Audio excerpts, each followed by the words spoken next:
আজকের এই ভিডিওটা শুরু করি একটা মজার ভিডিও ক্লিপিংস দেখিয়ে।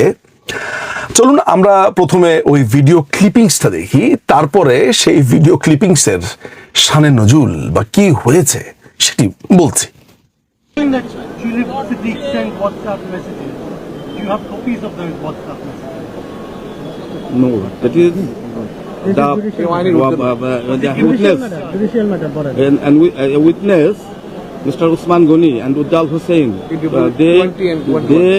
They made the statements before the magistrate that Tulip Siddiqui made communication with Mr. Salahuddin, the principal secretary, one of Prime Minister Sheikh Hasina, and she instigated, she provoked, she poked to make allotment to her mother, sister, and brother. How did she make these messages? How did she communicate? They were present there, and they heard. They were face-to-face meetings. Are you saying they were face-to-face meetings, or are you saying they're WhatsApp messages? The telephone or any other apps, they stated that they communicated with Tulip Siddiq. Do you have screenshots of the WhatsApp messages? No, we have not yet been. And when were these messages sent?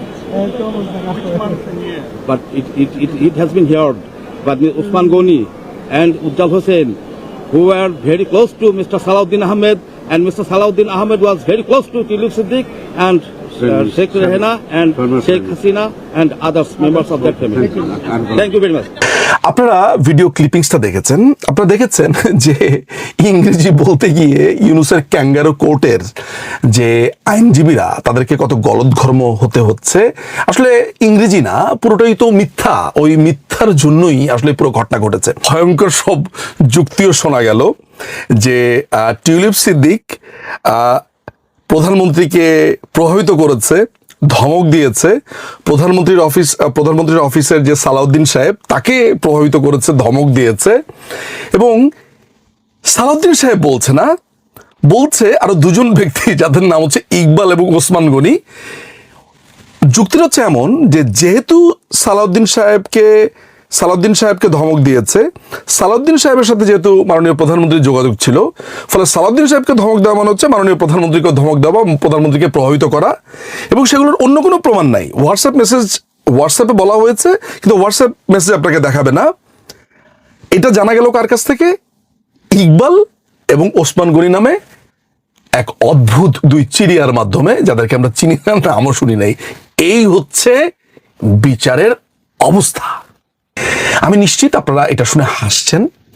আসলে যখন কোন একটা বদমাইশ ব্যক্তি যে কাউকে শাস্তি দিবে বলে সিদ্ধান্ত নিয়ে দুই নাম্বারই আইন বানায়, কানুন বানায়, বা হোয়াট এভার তারা করে, সেটা করার জন্য আসলে মাথাতে বুদ্ধি থাকতে হয় যে এইভাবে প্যাচ দিলে আর ধরতে পারবে না, ওইভাবে প্যাচ দিলে আর ধরতে পারবে না। কিন্তু এদের অবস্থা এতটাই করুণ যে এরা যা বলছে মানুষজন হাসাহাসি করছে, বুঝতে পারছে যে এটা পলিটিক্যাল ভেন্ডেট্টা, পলিটিক্যাল ভেনজেন্স, আক্রোশ থেকে সমস্ত কিছু হচ্ছে। মাননীয় প্রধানমন্ত্রীর উপরে সমস্ত রকমের ব্লেম দিতে হবে, তিনি বাংলাদেশের সমস্ত মানুষকে খুন করে ফেলেছেন, সমস্ত খারাপ তিনি করেছেন। অর্থাৎ তাদেরকে যত রকমের ব্লেম দিয়ে তাদের ক্যারেক্টার অ্যাসাসিনেশন আপনি করতে পারেন।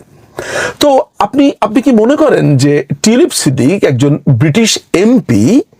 এই জমির বরাদ্দের ঘটনা ঘটেছে 2009 সালে। টিউলিপ সিদ্দিক এমপি হয়েছে 2015 সালে। এমপি হওয়ারও 6 বছর আগে তিনি নাকি ব্রিটিশ এমপিত্বর হিসেবে তিনি নাকি প্রভাব বিস্তার করেছেন। এটিও আরেকটি হাস্যকর একটি ঘটনা। এগুলো নিয়ে ব্রিটিশ মিডিয়াতে ব্যাপক হাসি ঠাট্টা হচ্ছে। ব্রিটিশ মিডিয়া মানে রীতিমতো এটাকে একটা জোক হিসেবে নিয়েছে। চলুন আমরা ব্রিটিশ মিডিয়ার যে হাসি ঠাট্টা সেটার একটু অংশ শুনে আসি, তাহলে বুঝতে পারবেন যে ব্রিটেন বা পশ্চিম এই পুরো রায়টাকে কিভাবে নিয়েছে। এবং একই সাথে আমরা দেখে আসবো, ইনসেটে আমরা দেখব যে লেবার পার্টি অর্থাৎ টিউলিপ সিদ্দিক যেই পার্টির হয়ে এমপি, যে সরকার ক্ষমতাসীন, তাদেরও যে স্ট্যান্ড, তারা এটার ব্যাপারে সিরিয়াসলি তারা বলেছে যে কিভাবে আইনি ফ্ল রয়েছে, এটা যে একটা ক্যাঙ্গারু ট্রায়াল। লেবার পার্টি থেকে তো বলেছেই, প্লাস প্রখ্যাত আইনজীবীরাও এই ব্যাপারে এই একই কথা বলেছে। Well, Tulip Siddiq is a British Labour MP. She still is. She's the former Treasury Minister. And as we explained, she was sentenced to 2 years in prison on the charge that, she was found guilty of corruption, basically for influencing her aunt, because she is the niece of the ousted Prime Minister Sheikh Hasina, that she influenced her to buy a piece of land, a plot of land for her family, namely her mother, who is the sister of Sheikh Hasina. So we were talking earlier, and Michael, you brought the point correctly, that why the two sisters need the niece to, as a mediator between them, and that's a good point. But anyway, so this is the situation. The Siddiq responded to this, and she said she denied all the allegations. She actually named the trial or the court as a kangaroo court, and she said that she was basically collateral damage. British মিডিয়ার এই হাসাহাসির পাশাপাশি আমার একটা জিনিস খুব নজর কেড়েছে, সেটি হচ্ছে যে টিউলিপ সিদ্দিক তার বিরুদ্ধে আসা এই রায়টা নিয়ে চমৎকার করে বর্ণনা করছিলেন। শুনতে ইচ্ছা করছিল তার ইংরেজি বাচনভঙ্গি, শব্দচয়ন। একটা দারুণ শব্দ তিনি চয়ন করেছেন, যেটা দেখে আমি মনে হলো যে এই মানুষটা প্রচুর পড়াশোনা করেন। কাফকার নাইটমেয়ারের কথা তিনি বলেছেন, প্রখ্যাত উপন্যাসিক কাফকা। তিনি কাফকার প্রসঙ্গ এনেছেন, চমৎকার, হোয়াট এ মেটাফোর। আমরা তার কথাটা একটু শুনে আসবো। I'm absolutely baffled by the whole thing. I've still had no contact whatsoever from the Bangladeshi authorities, despite them spreading malicious allegations against me for a year and a half now. I've tried to be responsible. I've engaged lawyers here in the UK who have repeatedly written to the Bangladeshi authorities, but they haven't responded. I then tried to engage a lawyer in Bangladesh itself, who went and tried to find out what was happening in court. They intimidated him and threatened him, and he withdrew.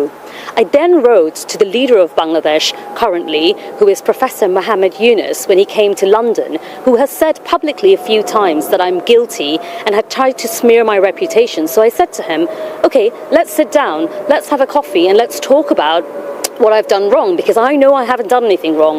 He declined to meet me. So there's been absolutely no summons sent to me. There's no charge sheet. I've had no correspondence from them. I'm not difficult to find. I'm a parliamentarian. All they had to do is send some papers to the House of Commons, to Parliament, and I would have responded. So I feel like I'm in some sort of Kafkaesque nightmare where I'm carrying on doing my day job, but on the other hand, I'm apparently being convicted in Bangladesh, and the only reason I know I'm being convicted is because I read it in the newspapers. So this is trial by media, which is deeply unfair. এখন আপনারা নিশ্চয়ই এগুলো দেখার পরে আপনারা বুঝতে পেরেছেন tribunal কি হয়েছে। অর্থাৎ একটা পাতিলের মধ্যে যদি একটা চালকে আপনি টিপ দেন, আপনি জানতে পারবেন যে বাকি চালগুলোর কি অবস্থা। অর্থাৎ মাননীয় প্রধানমন্ত্রী কি করেছেন না করেছেন, নিয়মতান্ত্রিক উপায়ে জমি পেয়েছেন কি পাননি, এগুলো আপনি দেখা যাওয়ার আগেই আপনি যখন টিউলিপ সিদ্দিকের এই ঘটনা জানতে পারলেন যে জমি না পেয়েও তিনি শাস্তি পেয়েছেন, তাহলে আপনি বুঝতে পারবেন যে মোটামুটি নির্ধারণ করা হয়ে গেছে যে শাস্তি দেওয়া হবে। এবং এই শাস্তি যে দেওয়া হবে এবং বিচার যে কবে শেষ হবে সেটিও এর আগে থেকে জানতো। কিভাবে জানতো জানেন? সাংবাদিকরা জিজ্ঞেস করেছে যে বিচার কবে শেষ হবে, পাশের থেকে একজন উকিল বলছে এই বিচার শেষের কথা বললেন না। অর্থাৎ তারা বিচার শেষ কবে হবে এটা জানে, কিন্তু সাংবাদিকদের সামনে আবার খুবই ভালো মানুষই সাজছে, আমরা তো জানি না, আমরা আদালতকে সাহায্য করছি। চলুন সেই ছোট ক্লিপটিও একটু ভালোভাবে দেখে আসি। আরো সাক্ষ্য কতদিন লাগতে পারে, আর কতদিন করে মামলা শেষ হতে পারে? চেষ্টা করেন না, চেষ্টা করেন না, চেষ্টা করেন না। কতদিনে শেষ হবে এটা তো আমরা বলতে পারি না। আমরা তো আদালতকে সহায়তা করতেছি, আমাদের আদালতের নির্দেশনা মোতাবেক আমরা আমাদের সাক্ষী উপস্থাপন করতেছি। প্রিয় দর্শক, সবকিছুই দেখলেন, কিন্তু